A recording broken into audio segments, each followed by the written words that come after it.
Olá, aqui quem fala é Viviane Martinello, do Esposas que Oram. Nós estamos juntos lendo o livro Cultura da Honra, de Dennis Silk, da editora Chara. Hoje nós estamos no áudio 7 e entrando no capítulo 3, Governando a partir do céu. O governo está sobre os seus ombros, para que se aumente o seu governo e venha paz sem fim sobre o trono de Davi e sobre o seu reino, para o estabelecer e o firmar mediante o juízo e a justiça, desde agora e para sempre. O zelo do Senhor dos Exércitos fará isso. Isaías 9, 6. A mensagem deste capítulo é um ataque ao coração do acusador. Mas primeiro tenho de lhe fazer uma pequena advertência, porque vou escandalizar você por alguns instantes. Vou confundir todo o seu paradigma de justiça e vou trazê-lo para fora. Vou rir dele, vou fazer cócegas nele e depois vou chutá-lo escada abaixo. Tudo bem? Você vai ter que correr atrás dele pelas escadas se quiser tê-lo de volta. Imagine isso.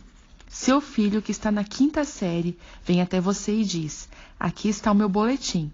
Você pega o boletim dele, abre-o e ali está um 0. Seu filho da 5ª série tirou um 0. O espírito de medo se manifesta em você, assim como aconteceria com o coração de todo pai ou mãe. Um aluno da 5ª série com um 0, ele está condenado. Condenado é o fim. Não se pode tirar um 0 no ensinamento fundamental. Sem dúvida, com o medo apertando o seu coração, tudo em que você consegue pensar é: como posso controlar os resultados dessa criança na escola? Poderíamos achar isso acerca de qualquer bom pai ou mãe. Como você pode controlar o seu filho para atingir o seu objetivo, porque você o ama? Isso faz parte da lição de amor que a maioria de nós passamos para os nossos filhos. Aquilo que amamos, tentamos controlar. Eu gostaria de apresentar outra opção. Imagine o pai ou a mãe indo até a criança dizendo: não, um 0 na 5ª série. Temos um pioneiro. Você se adiantou aos acontecimentos. Eu sabia que isso ia acontecer com você. Só quero que você saiba que sua mãe e eu conversamos. Nós tomamos uma decisão e queremos que você saiba. Vamos amá-lo apesar de quantos anos demore para você ser aprovado na 5ª série. E filho, nós pensamos em mais uma coisa. Se você repetir apenas mais 2 anos, a sua irmãzinha estará na sua turma com você. Você e ela poderão ir à festa de aniversário juntos. Seu filho vai olhar para você nos olhos e dizer: anos? Aham. Eu não vou levar anos para ser aprovado na 5ª série. E para sua surpresa, o problema se instala no coração daquele que desde o início deveria ser o dono dele.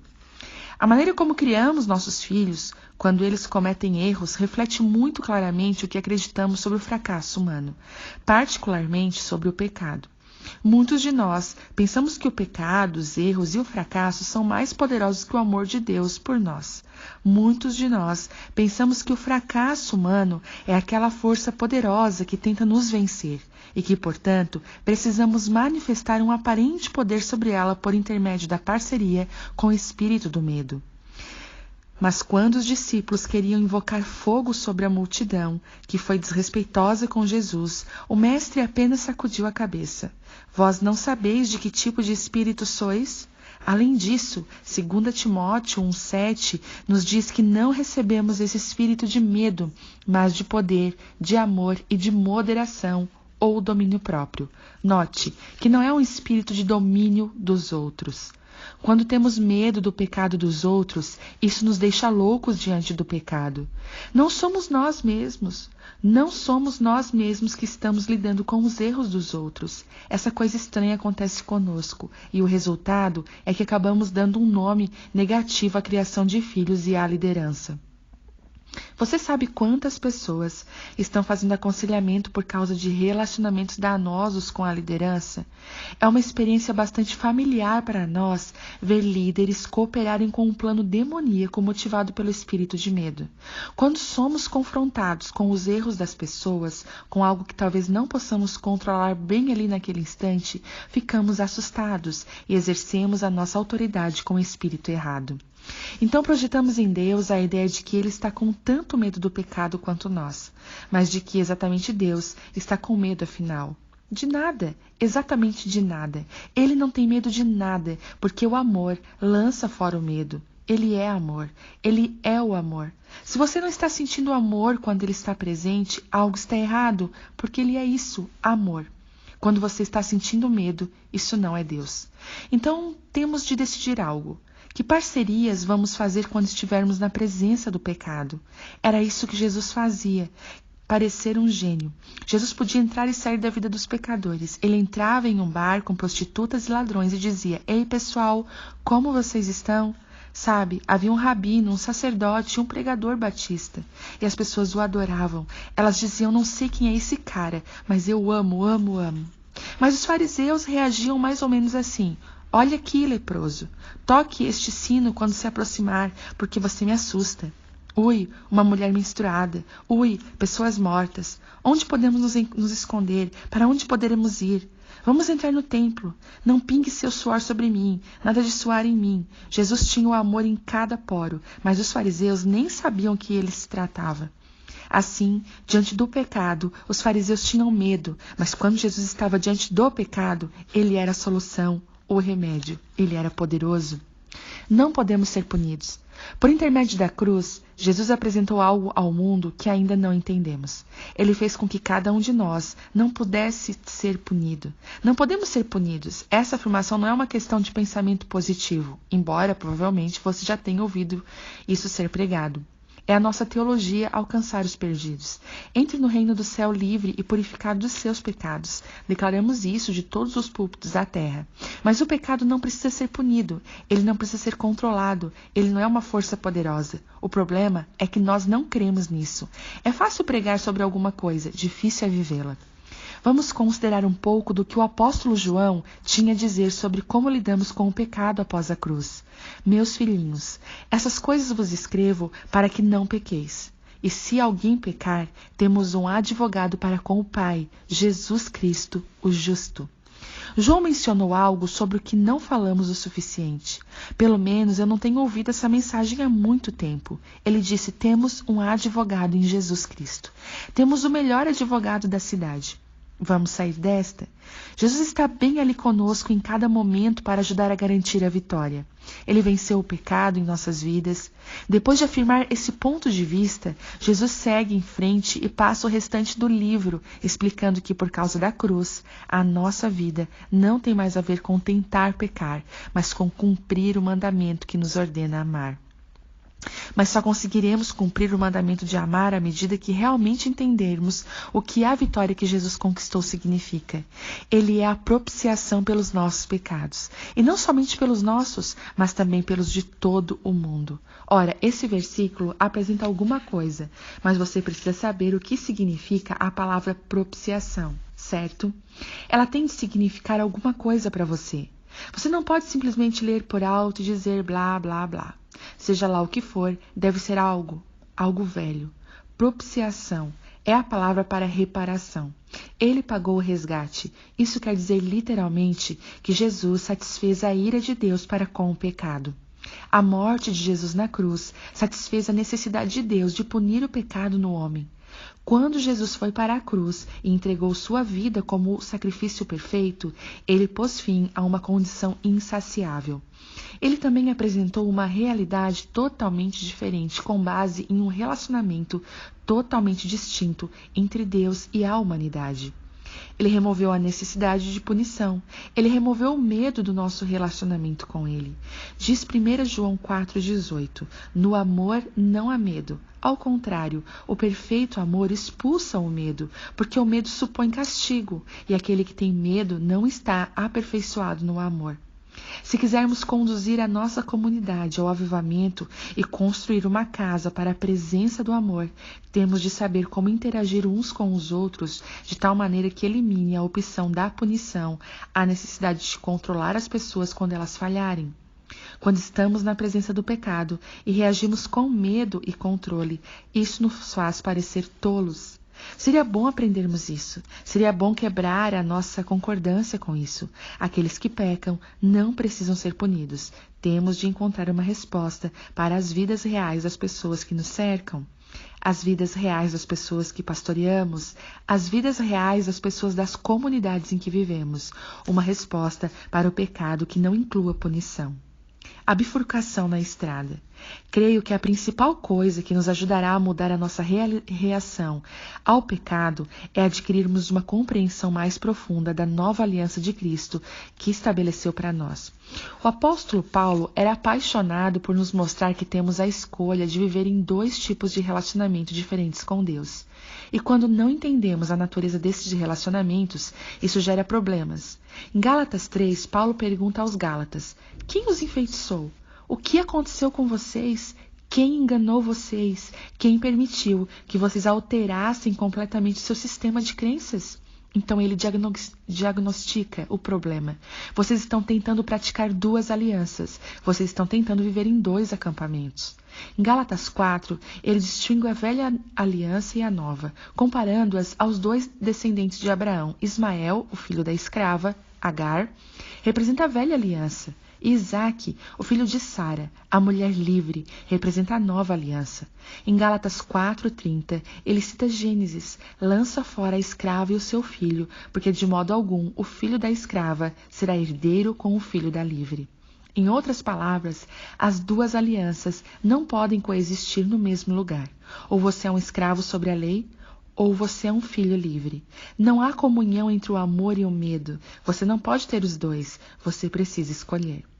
Ele inclui identificando aqueles que abraçaram Cristo. E assim, irmãos, como filhos não da escrava, e sim da livre. O versículo seguinte, Gálatas 5:1, diz: para a liberdade foi que Cristo nos libertou. Permanecei, pois, livres e firmes, e não vos submeteis de novo ao jugo da escravidão. Em outras palavras, o apóstolo está dizendo: tudo bem, vocês têm 2 opções. Se quiserem, vocês podem viver uma vida protegendo seu relacionamento com as regras, mas se vocês quiserem dedicar sua vida a perseverar o seu relacionamento com as regras, vocês estarão na velha aliança. O motivo pelo qual Paulo está tão preocupado é que essas 2 alianças diferentes produzem resultados diferentes. Anteriormente, em sua carta, ele menciona que havia repreendido Pedro, que deveria saber o que era certo por tentar levar os crentes gentios a obedecerem às regras da velha aliança. E depois explica por que isso estava causando problemas. Nós, judeus, por natureza, e não pecadores entre os gentios, sabendo contudo que o homem não é justificado por obras da lei, e sim mediante a fé em Cristo Jesus. Também temos crido em Cristo Jesus para que fôssemos justificados pela fé em Cristo, e não por obras da lei, pois por obras da lei ninguém será justificado. Mas se procurando ser justificados em Cristo, fomos nós mesmos também achados pecadores, dar-se-á o caso de ser Cristo ministro do pecado? Claro que não, porque se torna a edificar aquilo que destruí, a mim mesmo constituo transgressor. Porque eu, mediante a própria lei, morri para a lei, a fim de viver para Deus. Estou crucificado com Cristo, e logo já não sou eu quem vive, mas Cristo vive em mim. E se viver que agora tenho na carne, vivo pela fé no Filho de Deus, que me amou e a si mesmo se entregou por mim. Não anulo a graça de Deus, pois se a justiça é mediante a lei, segue-se que Cristo morreu em vão. Ele está dizendo que quando começamos a obedecer às regras da velha aliança, nos permitimos ser definidos como aqueles para quem essa aliança foi dada, a saber, os pecadores. Quando nos definimos como pecadores, nós, por definição, merecemos ser julgados e punidos. E quando protegemos o nosso relacionamento com as regras, o resultado não pode ser nada a não ser punição. Não apenas isso, quando escolhemos essa aliança sabendo que Cristo já tratou com o problema do pecado e abriu o caminho para nós nos relacionarmos com o Pai como filhos e filhas, então estamos realmente dizendo que a morte de Cristo foi sem propósito e estamos nos abstendo da única coisa que pode nos salvar: a graça. Agora você pode ver que Paulo está tão irritado com Pedro. Infelizmente, o mesmo problema ainda precisa ser tratado em muitas das nossas igrejas.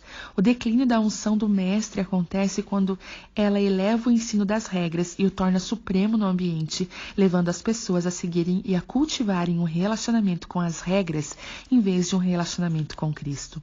Dizemos: ei, não se trata de religião, mas de um relacionamento.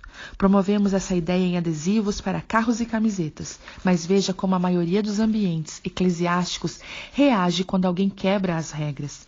Todas as reações se voltam a pastorear a pessoa de volta a um relacionamento correto com as regras. A punição é a ferramenta por excelência para restaurar uma pessoa a um relacionamento correto com a cultura das regras. O problema é que em Cristo não recebemos de fato um relacionamento com as regras, mas um relacionamento com o Espírito, um relacionamento de coração para coração, um relacionamento que pratica o amor. Em Romanos 7, Paulo fala sobre duas leis, a lei do pecado e a lei da vida em Cristo. E declara que a lei do Espírito de vida em Cristo nos libertou da lei do pecado e da morte, da lei do relacionamento com as regras. Mas esse não é um relacionamento ou a realidade para muitas pessoas. A maioria das pessoas tem um relacionamento com as regras, por isso o comportamento delas é motivado pelo medo da punição e não pelo amor. Vou lhe dar um exemplo simples. Você está dirigindo pela estrada, todos estão seguindo o fluxo do trânsito, exceto um sujeito que está se desviando para lá e para cá. Esse sujeito está indo um pouco mais rápido que o fluxo do trânsito. Quando você se dá conta, há um carro da polícia rodoviária vindo pela via de acesso. Lá está ele. Todos estão extremamente cientes de que o carro de polícia está bem ali. Ah, meu Deus, há um policial ali, vou me atrasar. Não calculei isso quando programei o meu tempo de viagem. O que vou fazer? É como tubarão na água, tudo bem, pessoal? Quem ele vai pegar? E todos aceleram, certo? Não, geralmente não. Todos diminuem a velocidade. Vou ficar atrás dele, vou desacelerar, vamos todos ficar atrás dele. Por quê? Todos querem proteger o seu relacionamento com as regras e evitar a punição. Quando o policial encosta o carro e detém o sujeito ou sai da estrada, todos voltam a fluir com o trânsito. É claro que todos sabem que as leis de trânsito são boas e devem ser respeitadas. Do mesmo modo, Paulo explica que a lei de Deus é boa no sentido que ela revelou o poder do pecado em sua vida e a sua necessidade de redenção. Esse foi o propósito da velha aliança. Entretanto, a lei em si não pode trazer essa salvação. Somente na morte de Cristo podemos morrer para o pecado e ser livres para viver de acordo com uma lei diferente. Paulo disse, porque no tocante ao homem interior, eu tenho prazer na lei de Deus, mas vejo nos meus membros outra lei que guerreando contra a lei da minha mente. Me faz prisioneiro da lei do pecado que está nos meus membros. Quem me livrará do corpo desta morte? E ele continua dizendo, graças a Deus por Jesus Cristo nosso Senhor, de maneira que eu, de mim mesmo, com a mente, sou escravo da lei e de Deus, mas segundo a carne, aquela que morreu com Cristo, da lei do pecado. No capítulo anterior, ele nos dá uma chave para nos conduzirmos a andar na realidade que nos tira da velha aliança e nos leva para a nova. Considerai-vos mortos para o pecado, mas vivos para Deus em Jesus Cristo. Essa palavra considerar significa considerar a evidência e fazer um julgamento, o veredito de Deus sobre todo crente que estamos mortos para o pecado em Cristo. Paulo explica que a lei era apenas para os pecadores. Considerando que estamos mortos para o pecado em Cristo, fomos libertos de uma vida destinada a proteger uma relação com regras. Romanos 8:1 nos diz, agora, pois, que já nenhuma condenação há para os que estão em Cristo Jesus, que andam de acordo com o Espírito e não de acordo com a carne. A nossa experiência de vida sem condenação acontece de acordo com a maneira como andamos. Não passamos por condenação quando andamos não de acordo com um relacionamento com as regras, mas de acordo com um relacionamento de amor. Não poder ser punido é o resultado de andar através da fé e da graça em um relacionamento com o Espírito. Tudo tem a ver com a minha conexão de coração para coração e com a minha união e com a minha atenção a um relacionamento com Cristo. À medida que andamos no Espírito, a pergunta que devemos fazer constantemente é: como a minha vida está afetando o nosso relacionamento? Manter a lei da vida em Cristo significa que eu me administro a fim de preservar e proteger a minha relação com o coração dele. Não se trata de viver para me proteger do castigador quando quebro as regras. Muitos de nós acreditamos que quando Jesus disse, se me amais, guardareis os meus mandamentos, ele queria dizer, se você me ama, vocês me deixarão controlá-los. Se eu ainda tiver uma mentalidade formada a partir da lei do pecado e da morte, ouço Jesus dizer, mantenha o seu relacionamento com as minhas regras. Uma perspectiva do Antigo Testamento faz com que João 14,15 soe como uma outra tentativa de Deus nos controlar. Se você me ama, obedecerá aos meus mandamentos. O problema é, logicamente, que não existe uma lista de mandamentos de Jesus. Podemos tentar criar uma no esforço de proteger o nosso relacionamento com as regras dele, mas esse não é o ponto desse versículo. Jesus não está querendo apresentar um novo Antigo Testamento, aqueles que ele morreu para libertar. Mas quando ouvimos essa ordem com a nossa mentalidade da lei de Cristo, na verdade nós ouvimos: se você me ama, esse amor irá se refletir na maneira como você trata as coisas que eu lhe disse que são importantes para mim. A forma como você se comporta no nosso relacionamento será uma indicação clara para mim do seu amor. O que você vai fazer?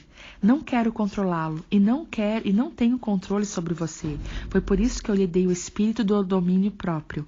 É a sua atenção com o nosso relacionamento a fim de criar e manter a intimidade que manifesta a lei da vida em Cristo. Intimidade é como você aprende o que é importante para mim. E se você me ama, você ajustará o seu comportamento para proteger o meu coração. No Sermão do Monte, Jesus fez algumas declarações que se parecem terrivelmente com uma versão mais rígida das velhas regras. Na verdade, o tipo de comportamento que ele descreveu é impossível para qualquer pecador. Mas Jesus não estava dando aquelas ordens a pecadores. Ele estava dando aos filhos e filhas da nova aliança, que teriam acesso a uma natureza inteiramente nova e uma nova graça sobrenatural. Ele estava simplesmente descrevendo como as novas pessoas se comportariam.